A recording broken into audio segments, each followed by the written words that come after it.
নতুন প্রজন্মকে, ভবিষ্যৎ প্রজন্মকে ধ্বংস করা যায়। এবং এই জাতীয় এবং আন্তর্জাতিক ষড়যন্ত্রের কারণে আমাদের শিক্ষা খাত ধ্বংস হয়ে গেছে। আজকে সুযোগ এসেছে, বাংলাদেশ জাতীয়তাবাদী দল একটি বিশাল ম্যান্ডেট নিয়ে সরকারে এসেছে।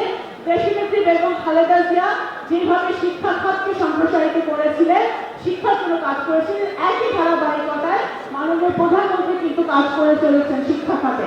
আজকে এই দিনটা, আঞ্চলিক কেন্দ্রের এই দিনটা আজকে একটা ফরিদপুরে শিক্ষার জন্য একটা বিশাল মাইলফলক আমি মনে করি।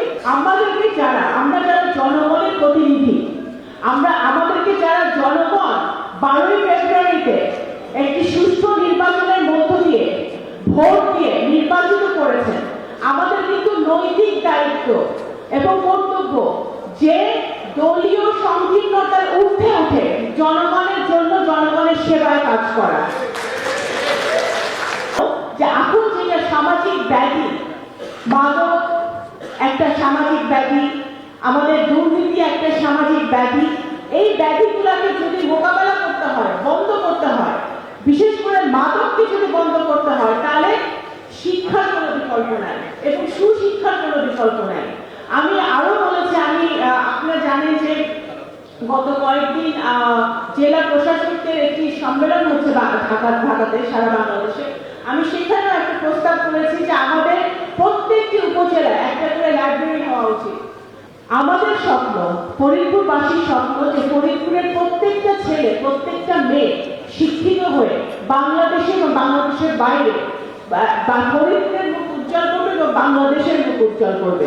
এবং সেইটা যদি আমরা করতে চাই, অবশ্যই ফরিদপুরের প্রত্যেকটা উপজেলায়, প্রত্যেকটা জেলায়, প্রত্যেকটা ইউনিয়নে এবং এই বিভাগের প্রত্যেকটা জেলায় আমাদের শিক্ষার আলো ছড়াতে হবে, শিক্ষা প্রতিষ্ঠান প্রতিষ্ঠিত করতে হবে। যারা ন্যাশনাল ইউনিভার্সিটির সাথে যুক্ত আছে তাদের অনেক বেশি তারা লাভবান হবে এবং শিক্ষকরা যারা আছে তারাও কিন্তু অনেক বেশি লাভবান হবে। তা আমি আপনাদেরকে বলতে চাই যে আসুন, আপনারা মাননীয় প্রধানমন্ত্রী যে শিক্ষার কথা বলেছেন, উনি প্রফেশনাল ট্রেনিং এর মধ্য দিয়ে স্কিল এবং সেমি স্কিল লেবার যে উনি শুরু করেছেন কাজ করা, এবং উনি সারা বাংলাদেশে, আমি ইতিমধ্যেই বলছি, নারীদের স্নাতক পর্যন্ত উনি শিক্ষা ফ্রি করেছেন। বিভিন্ন যে কর্মসূচি উনি করেছেন, সেই কর্মসূচিগুলোর মধ্য দিয়ে বাংলাদেশের শিক্ষা ব্যবস্থাকে আরো উন্নয়নের শিখরে